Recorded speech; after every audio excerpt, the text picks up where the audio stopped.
اسلام تو یہ اس دین اسلام کا کیلنڈر تو شروع ہی قربانیوں سے ہوتا ہے. حضرت عمر فاروق رضی اللہ عنہ کی قربانی، اور وہ شخص کہ جس کو دعائیں کر کر کے نبی نے مانگا. اللہ اکبر.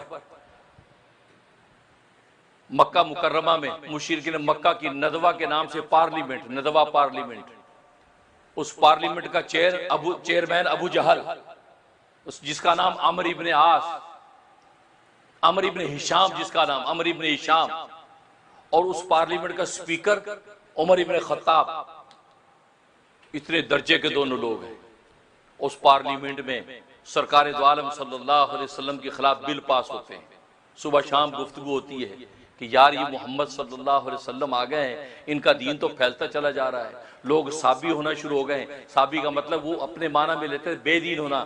لوگ بے دین ہونا شروع ہو گئے ہیں. 360 کی پوجا چھوڑ کر ایک خدا کو ماننے لگے ہیں. ارے 360 زیادہ خدا اچھے ہیں یا ایک خدا اچھا ہے؟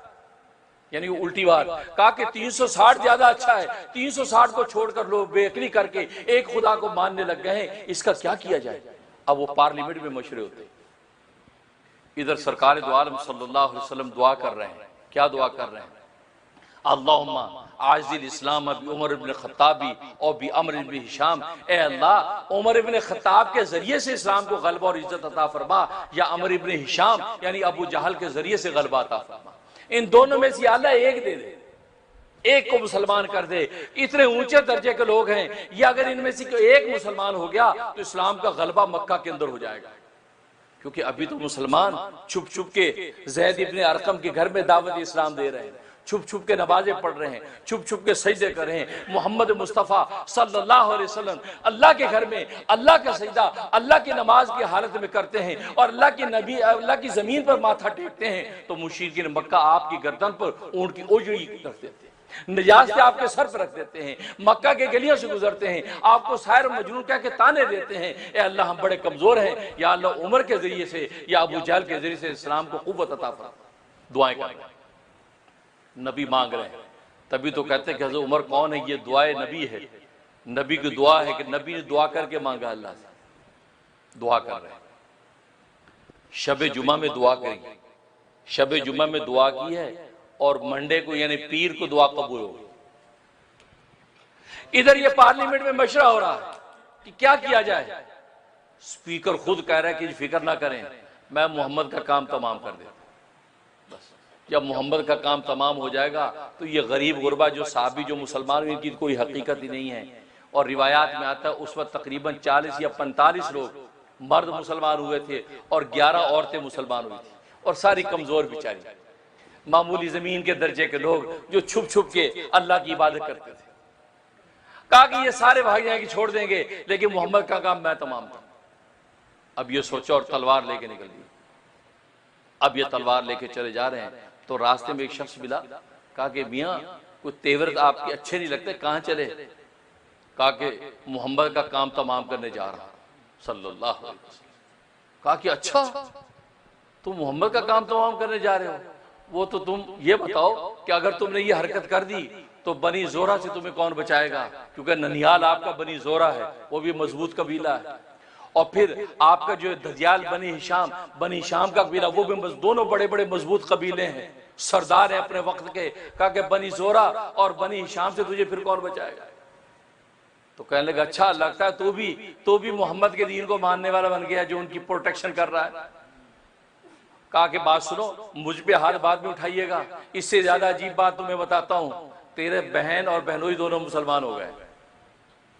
اب وہ تو بجائے اس کے اس کی سرزنش کرتے اپنی پڑ گئی ہیں، فوراً وہاں سے دوڑ آئے، بہن کا دروازہ کھٹکھٹایا اور اندر بہن بہنوئی اور ایک صحابی خباب ابن ارت، یہ قرآن کریم ان کو پڑھا رہے ہیں.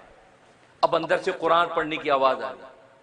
حضرت عمر نے دراڑوں میں سے سنا کہ اندر قرآن پڑھنے کی آواز آئی. دروازہ بجایا، کون؟ عمر. اب یہ جیسے سنا بھگدڑ شروع ہو گئی. اب بھاگے سارے ڈر کے مارے. اب خباب نے جلدی سے اندر کمرے میں چھپ گئے، کیونکہ عمر کے بارے میں یہ تو سنا ہی تھا کہ ننگی تلوار لے کے پھرتے رہتے تھے کہ کوئی مجھے ملے گا بے دین میں قتل کر دوں، یعنی کوئی مسلمان ملے گا میں اس کی گردن اڑا دوں. اب جلالی تو تھے، سب ڈر رہے. اب سنا یہاں پہنچ گیا، اب بھاگے. بہن نے دروازہ کھولا، اندر آئے، کیا ہو رہا تھا؟ اب خاموش، کہا کہ بس ہم اللہ کا کلام پڑھ رہے ہیں۔ بہنوئی کی طرف دیکھا، یہ کون سا کلام پڑھ رہے، کیوں؟ اس پر بہنوئی نے کہا کہ ہم نے محمد کا دین اختیار کر لیا ہے، اس لیے کہ تمہارے دین میں کوئی انصاف نہیں ہے، تمہارا دین ظلم ہی ظلم ہے، ہم نے محمد کا دین جو انصاف اور عدل پر قائم ہے اس کو اختیار کیا۔ بھائی اتنا کہنا تھا، بہنوئی کو مارنا شروع کر دیا، اور جیسے بہنوئی کو مارا تو بہن بیچ میں آئی تو بہن کو زور سے دھکا دیا، تو بہن گری تو بہن کے منہ سے بھی خون جاری ہو گیا۔ اب زخمی حالت میں بہن سامنے آ گئی، کہا کہ عمر تو ہمارے جسم کے ٹکڑے ٹکڑے بھرے کر دے، اب ہم نے محمد کی غلامی کا طوق پہن لیا، اب یہ طوق اتر نہیں سکتا، مر تو سکتے ہیں لیکن محمد کا دامن چھوڑ نہیں سکتے۔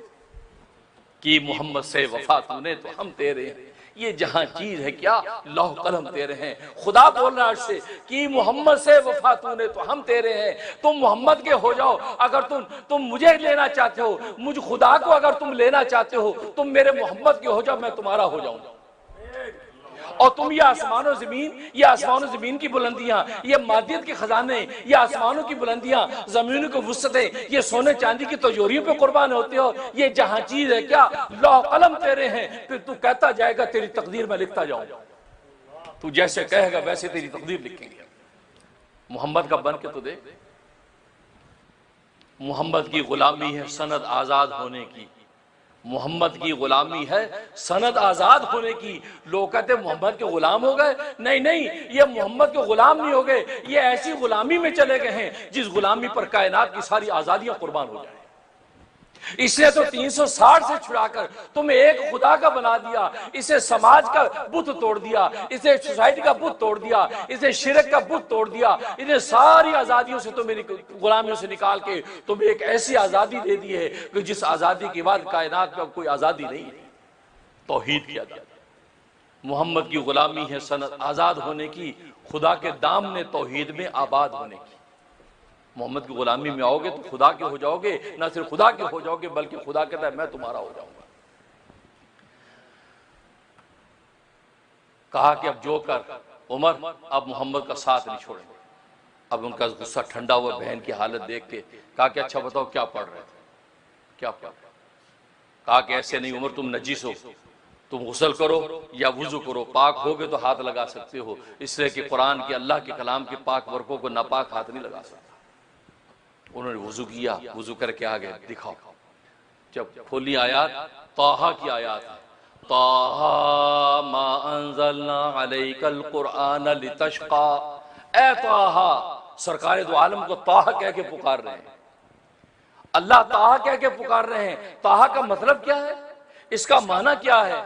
فرمایا کہ اللہ نے محمد کو لاڈ کے ساتھ ایک نام سے پکارا ہے، اس لاڈ کے نام کا کوئی مطلب نہیں، یہ پیار کا اظہار ہے، اس لیے طٰہٰ اس کا کوئی معنی مطلب پتہ نہیں ہے، لیکن اللہ اور اللہ کے رسول کے درمیان ایک محبت کا عنوان ہے، پیار اور لاڈ کے ساتھ پکار دیا۔ جیسے ہم اپنی اولادوں میں ہر ایک چھوٹا سا پیار کا ایک نام رکھ دیتے ہیں جس کا کوئی معنی نہیں ہوتا، جس کے اندر محبت ہی محبت ہوتی ہے۔ اللہ نے طٰہٰ کہہ کے پکارا، افرما انزلنا علیک القرآن لتشقیٰ، اس لیے کہ قرآن یہ اترا تھا، جب یہ قرآن اترا اب محمد کی حالت یہ ہو گئی، اس قدر اپنے آپ کو اس کا بوجھ لے لیا کہ چاہتے تھے کہ جہنم میں جانے والے جنت میں چلے جائیں، یہ راتوں کو سونے والے جاگنے والے بن جائیں، یہ فسق کرنے والے نیکیاں کرنے والے بن جائیں، ہر وقت امت اور انسانیت کے غم میں گھلتے چلے جا رہے ہیں، اور خود راتوں کو عبادت کرتے ہیں، پاؤں پہ ورم آ جاتے ہیں، پاؤں سوج جاتے ہیں، یہاں تک کہ عرش بری سے خدا کو کہنا پڑتا ہے کہ محمد اپنی عبادت کم کر، اپنے آپ کو اپنی جان کو میری عبادت کے لیے کھلانا۔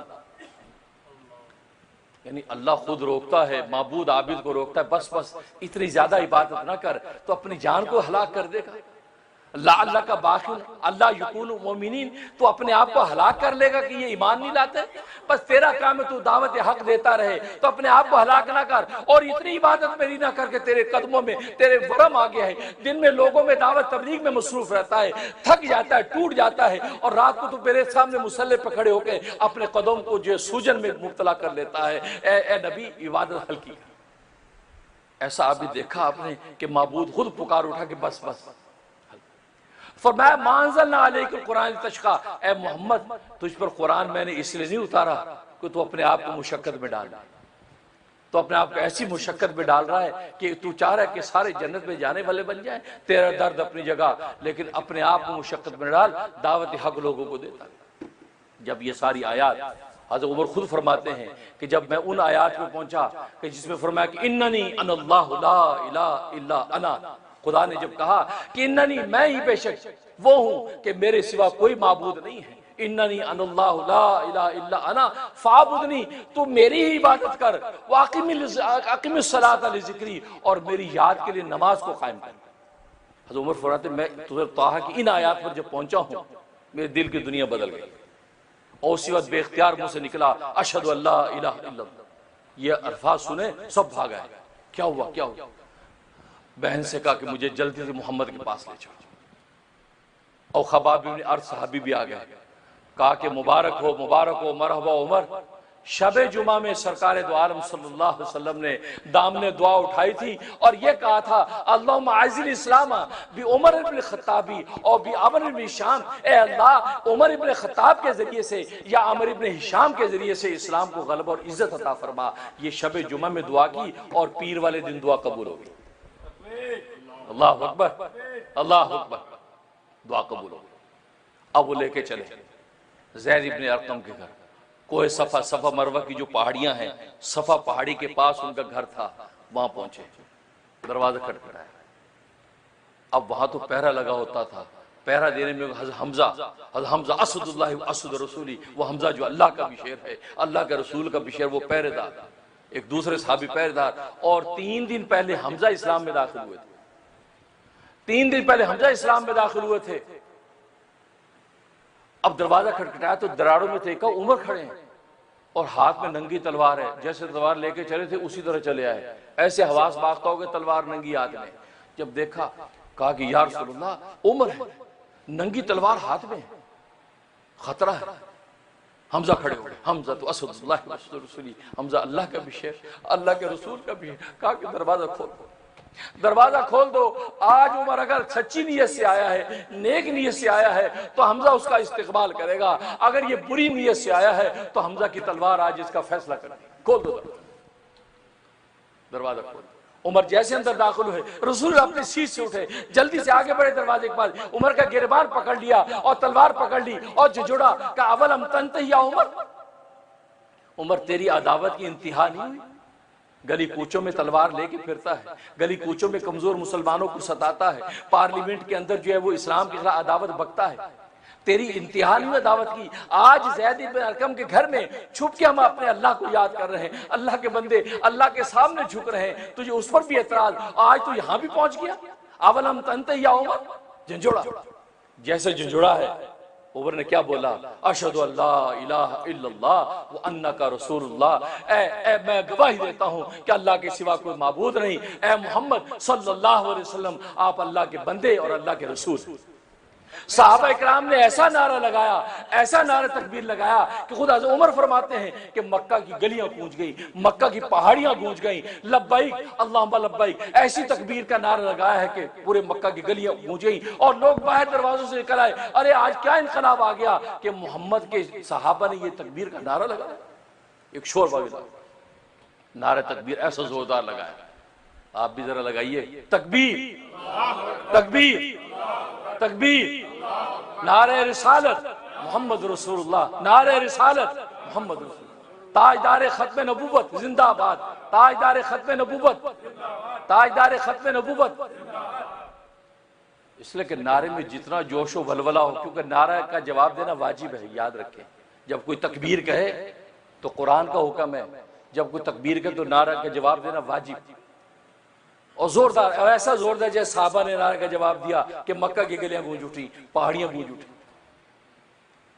اب جیسے اسلام میں داخل ہوئے ہیں تو فوراً پوچھتے ہیں کہ یا رسول اللہ، اے محمد کیا آپ حق پر نہیں ہیں؟ کہا کہ ہاں بلا شبہ میں حق پر۔ کیا آپ کا دین حق نہیں ہے؟ ہاں دین حق ہے۔ تو اے محمد پھر آپ چھپ چھپ کے اللہ کی عبادت کیوں کرتے ہیں؟ یعنی جب آپ حق پر ہیں، سچے نبی، چھپ چھپ کے عبادت کیوں کرتے ہیں؟ اللہ اکبر۔ اب سرکار دو عالم صلی اللہ علیہ وسلم کو جواب دینے کا موقع ملا، فرمایا عمر تو پوچھتا ہے، تو یہ بات پوچھتا ہے جو ننگی تلوار لے کر گلی کوچوں میں گھوم رہا ہے کہ کہیں محمد کا چاہنے والا ملے گا میں اس کو قتل کر دوں گا، اور تو مجھے پوچھتا ہے کہ چھپ کے عبادت کیوں کر رہے ہیں؟ یہ کمزور اپنی جانوں کو سنبھال کے کہاں جائے؟ کیونکہ مکہ کے دور میں تلوار اٹھانے کی اجازت نہیں تھی۔ 13 سال تک صحابہ پر مجاہدات توڑے جاتے رہے، ظلم و ستم کی چکیاں آپ پر چلائی جاتی رہی، لیکن کسی صحابی کو مقابلے میں جواب دینے کی اجازت نہیں تھی۔ کہا کہ عمر تو خود تو دشمنی کرتا ہے اور خود مجھ سے یہ سوال کرتا ہے۔ کہا کہ اللہ کے رسول آج کے بعد کی پہلی نماز بیت اللہ کے سین میں ہوگی، دیکھتے ہیں کون مائی کا لال اس کو روکتا ہے۔ یہ تو سرکار دو عالم کہتے تھے عمر آ تو جائے ذرا اسلام میں، پھر دیکھو پتہ چلے گا مشرکین مکہ کو جس عمر کے اسلام لانے پہ آسمان سے جبرائیل اتر آیا اور کہا کہ اللہ کے رسول آپ کو مبارک ہو، آسمان پر فرشتے ایک دوسرے سے گلے مل رہے ہیں، ایک دوسرے کو مبارکیں دے رہے ہیں کہ آج عمر اسلام میں داخل ہو گیا۔ جس کے اسلام میں آنے پہ آسمانوں پہ فرشتے مبارکیں دے رہے ہوں، اس شخص کا اسلام کیا اسلام ہوگا، نہ صرف اپنی ذات کا اسلام بلکہ اس کے آنے پر تو اسلام عزت پا جائے گا۔ تو وہ اسلام، اللہ اکبر۔ کہا کہ اللہ کے رسول اگلی نماز بیت اللہ میں ہوگی، چنانچہ خود فرماتے ہیں حضرت عمر میں نے 2 صفیں بنائی، 2 قطاریں بنائی، ایک قطار کے آگے میں خود چل رہا تھا، دوسری قطار کے آگے حمزہ چل رہے تھے، اور بیچ میں سرکار دو عالم صلی اللہ علیہ وسلم چل رہے تھے، اور یہ 40 جو مرد تھے اور اسی طرح 11 عورتیں پیچھے، اور یہ پورا قافلہ جا رہا ہے۔ اب مشرکین مکہ دروازوں سے نکل کے نظارہ دیکھ رہے ہیں کہ بھئی اب جب دیکھتے ہیں سامنے اللہ کے 2 شیر ہیں، ایک عمر ہے دوسرا حمزہ ہے، سب خاموش چپ۔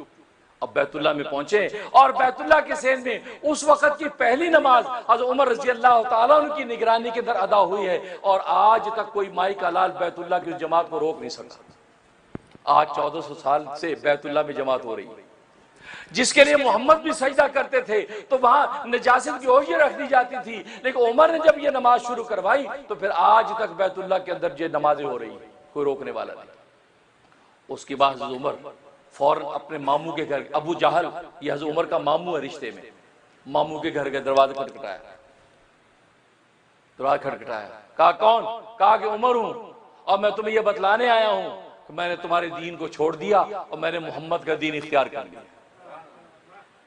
اب ابو جہل بولا ارے تو یہ نہیں کرنا، یہ نہیں کرنا، تم یہ کیا کر رہے ہو، ذرا سوچ لو۔ کہا سوچ لیا میں نے، اور تم لوگ جس دین کے اوپر ہو وہ دین صرف جو وہ ایک دھوکہ اور فراڈ و بکواس ہے، میں نے محمد کا دین اختیار کر لیا ہے، اشہد ان لا الہ الا اللہ وان محمد رسول اللہ۔ یہ بات کہی تو ابو جہل جلدی سے اٹھ کے جلدی سے اندر سے کنڈی لگا لی، اندر نہیں آنے دیا کہیں یہ نہ ہو کہ اندر مار پیٹائی شروع ہو جائے، جلالی تو تھے۔ پھر دوسرے سردار کے گھر گئے، دروازے پہ جائے، کون؟ کہا کہ عمر ہوں، اور میں تمہیں بتانے آیا ہوں کہ میں نے تمہارے دین کو چھوڑ دیا ہے اور محمد کا دین اختیار کر لیا ہے۔ کہا کہ یہ کیا کر رہے ہو، یہ کون سی بے وقوفی کی بات کی ہے، ایسا نہیں کرو۔ جلدی سے اٹھ کے اندر سے اس نے بھی کنڈی لگا لی۔ اب ایک شخص دیکھ رہا تھا کہ عمر گھر گھر جا کے کچھ کر رہا ہے، وہ شخص پاس گیا بھی کیا کر رہے ہو؟ کہا کہ میں مسلمان ہو گیا ہوں، محمد کا غلام ہو گیا ہوں، میں ان سب کو بتا رہا ہوں کہ میں محمد کی غلامی میں آ گیا۔ کہا کہ گھر گھر جا کے کیوں لوگوں کو کہتے ہو؟ وہ جو محفل میں وہ پتھر کے پاس کچھ لوگ بیٹھے ہیں، اس پہ وہ جو فلاں آدمی ہے اس کو جا کے بتا دو، پورے محلے میں خود ہی پھیل جائے گی۔ ہر محلے میں ہوتا ہے نا، بس اس کو خبر دے دو، اور اس کو بھلے اگر یہ کہہ دو یار کسی کو پتہ نہ چلے، پھر آپ بے فکر ہو جائے، اس کو روک بھی دو کہ بس میرے اور تمہاری آپس کی بات ہے بس، پھر جو پھیلے گی آپ حیران ہو جائیں گے۔ اور وہ ہر ایک کو یہ کہہ کے بتائے گا بات تجھے ہی بتا رہا ہوں، آگے بتانا نہیں۔ وہ دوسرے کا تجھے صرف بتائی، آگے بتانا نہیں، پورے محلے کو بتا دے گا۔ ایسے کو اس وقت بھی تھا، کہا کہ وہ جو بندہ اس کو بتا دو بس فارغ ہو جاؤ، یہ کہا کہ کیوں مشقت اٹھاتے ہو؟ حضرت عمر اس کے پاس گئے، کہا کہ بات سنو بھائی، کہا کہ تمہیں پتا میں نے محمد کا دین اختیار کر لیا ہے اور میں نے تمہارا فرسودہ دین چھوڑ دیا ہے۔ اچھا بھائی یہ سنا تھا، فور پتھر پہ کھڑا ہوا، وہیں سے اس نے اذان دے دی، شور مچا دیا، کہا کہ سنو بھائی سنو، عمر اسلام میں داخل ہو گیا ہے، عمر نے ہمارا دین چھوڑ دیا ہے۔ ایسا پکارا کہ پورے مکے کے اندر خبر پھیل گئی۔ پھر کفار و مشرکین آ گئے اور پھر آپ کے ساتھ وہ دھینگا مشتی شروع ہو گئی، لڑائی بڑائی شروع ہو گئی۔ پھر ابو جہل نے جب شور سنا وہ بھی آ گیا، اس نے کھڑے ہو کے کہا سنو میں اپنے بھانجوں کو پناہ دیتا ہوں، کوئی اس کو ہاتھ نہ لگائے، کوئی ہاتھ نہ لگائے۔ سب پیچھے ہٹ گئے کہ اس کو پناہ دینے کا بھی ایک اصول ہوتا تھا، سب رک گئے۔ حضرت عمر ابو جہل کے پاس آئے، کہا ماموں سے کہا ماموں مجھے تمہاری پناہ نہیں چاہیے، میں جس ذات کی پناہ میں آ گیا ہوں اور اس کے بعد مجھے کسی پناہ کی ضرورت نہیں، میں نہیں قبول کرتا تمہاری پناہ۔ جب یہ بات کی تو کفار مشرکین پھر آپ کو ٹوٹ پڑے اور خوب اکیلے جو سب کے لڑائی بھڑائی کرتے رہے، یہاں تک کہ سارا مجمع چھٹ گیا اور آپ خیریت سے واپس آ گئے، اور فرمایا کہ لڑائی تو خوب ہوئی لیکن مجھے پتہ نہیں چلا کہ چوٹ بھی لگی کہ نہیں لگی، اللہ نے بچایا۔